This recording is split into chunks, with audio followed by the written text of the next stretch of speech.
요즘 우리 사회는 어떻게 형성되고 있나요? 사람들은 눈앞에 보이는 이익만 쫓고 쫓다 보니 과연 저 사람하고 내가 친해져야 돈을 많이 벌 수 있다. 좋은 관계를 형성돼야 나한테 이익이 있다. 는 생각만 하고 있습니다. 그래서 사람을 고르고 환경을 고르고 물 좋은 데를 찾는다고 얘기를 하죠. 물 좋다 하는 얘기는 있는 사람이 있으니까 돈을 펑펑 쓰고 생기는 것이 많이 생기기 때문에 그것만 찾고 있습니다. 우리는 이런 모든 문제를 벗어나서 정말 진정한 사람이 살 수 있는 환경을 만들어 가는 존재가 되어야 합니다. 흔히들 사람들은 교회에 가면은 흔히들 빛과 소금이 되이지. 빛은 뭡니까? 내가 어둠컴컴한 곳에 아니면 못 배운 사람들한테 가게 되면은 그 사람들을 위하여 헌신하고 주는 게 있어야 그 사람들 입장에서는 저 사람 오니까 내가 좋더라. 또 그것이 행동의 빛입니다. 또 집에 들어왔을 때 마누라가 그렇게 반겨주고 마누라를 따뜻하게 사랑을 해줬을 때 남편다운 남편으로 살 수가 있는 것입니다. 요즘은 보게 되면은 그런 거를 따지지는 않고 이 편한 대로만 살아가려고 노력하고 있습니다. 그러다 보니까 어떤 여자하고 어떤 사람들하고 내가 즐기고 살아가야 편한지 편한 쪽만 생각합니다. 그러나 고통스러운 건 생각하지 않습니다. 바로 고통스럽게 생각하고 느끼고 살았던 사람이 누가 있습니까? 바로 옛날 얘기를 돌아가 보면 우리 이승만 대통령이 있습니다.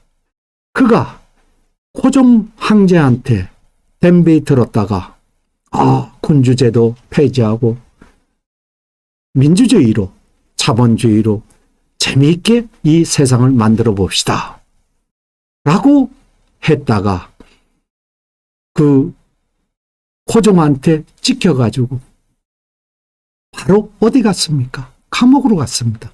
감옥 가서 어떻게 됐느냐? 사형원고를 받았습니다. 이때 이승만 박사가 읽었던 책이 바로 외국 선교사가 줬던 성경책입니다. 이것을 아무리 봐도 이해가 안 되고 내 것이 안 되니까 무의미하였습니다. 그런데 감옥에 있어서 희망과 모든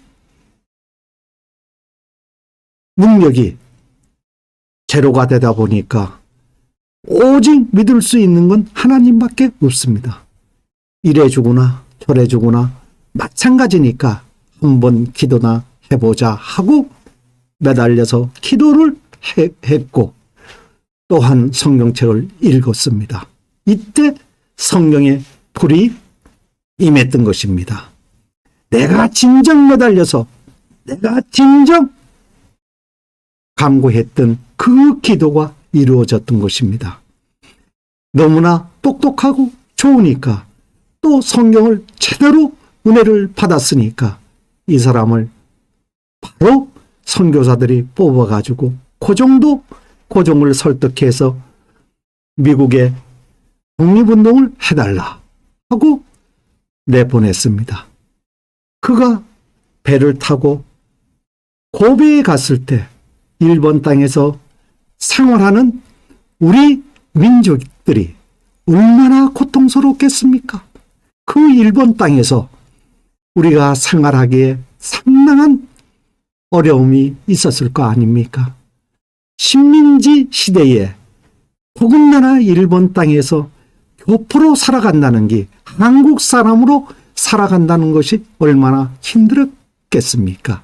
이 힘든 가정에서 받은 한두 푼의 돈으로 10엔, 100엔, 1엔 이 돈을 모아서 이승만 박사에게 주민선에 이 나라를 구해달라고 그 호주머니에 그 꼬깃꼬깃했던 돈을 이승만한테 건넸을 때 이승만이 그 돈의 가치에 얼마나 눈물을 흘렸겠습니까?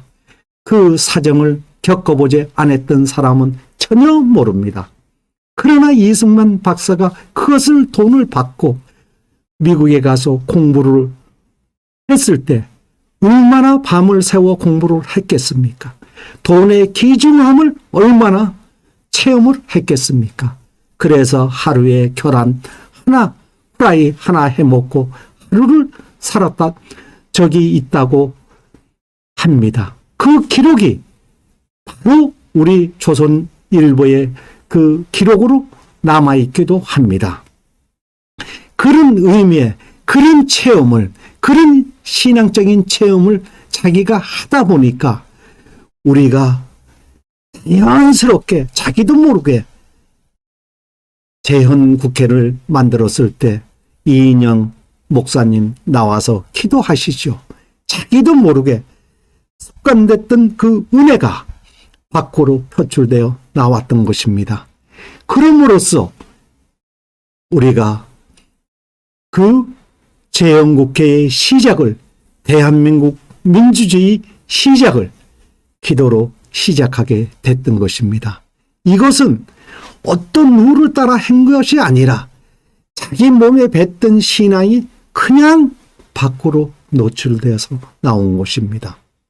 그러나 우리의 요즘의 신앙은 어떻습니까? 하나서 열까지 내가 예수 믿으니까 천국 갈 수 있어. 어떤 것을 바라고 어떤 것을 된다고 믿으니까 그 되는 것을 믿기 위해서 하나님 말씀을 믿는 것입니다.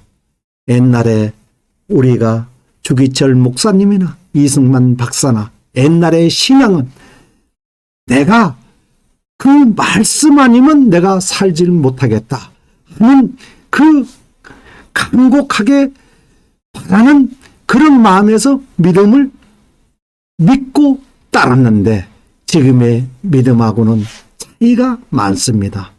많은 지식을, 많은 경험을 했지만 그때는 하나님 말씀 한 구절을 가지고 내가 생명처럼 믿어야 그 믿음의 대가를 얻을 수가 있는데 요즘은 그렇게 믿는 사람이 없습니다. 불행하게도 일부의 그 목사님들은 먹고 살기 위해서 할 수 없이 말씀을 전하고 있는 사람들도 있습니다. 돈을 벌기 위해서 하나의 수단으로 인해서 이것을 행하고 있는 사람들이 있습니다. 그 말을 들었던 사람들은 과연 은혜가 되겠습니까? 과연 진정한 그 말씀을 자기 것으로 만들 수가 있겠습니까? 그렇지 못합니다. 이것이 오늘날 현실입니다. 우리가 믿음을 바로 믿고 바로 체험할 수 있는 이 길을 우리는 가야 합니다. 요즘 같은 이런 어려운 시절에 믿음 하나 제대로 갖고 간다면 큰 것을 얻을 수가 있을 것입니다. 그래야 우리의 생활이 바르게 되고 바르게 가고 자녀들한테 바르게 교육을 시킬 수 있는 것입니다. 근데 이것을 어느 대가성 있게 노력하고 대가성을 추구하다 보니까 그렇지 못하고 있습니다. 진정 내가 상대방을 위해서 즐거움을 주고 그 사람한테 보람을 줄 수 있는 그런 가치 있는 인간이 되어야 되는데 이것을 줌으로 해서 내가 웃는 것이 있어야 된다라는 생각만 하고 가니까 세상은 점점 어려워지고 힘들어지는 것 같습니다. 우리는 이러한 문제를 바로 알고 우리가 과학기술도 앞으로 발전하는 기술도 마찬가지입니다. 이것을 하나의 돈벌이 수단으로 배우고 익히는 것이 아니라 삶의 방식으로 남을 즐겁게 해주고 내 가족을 즐겁게 해주는 그러한 기술과 지식으로 익힌다면 많은 이한테 아니면 오래 가정에 달답게 가정을 정말 사랑이 넘치는 가정으로 이끌 수가 있을 것입니다.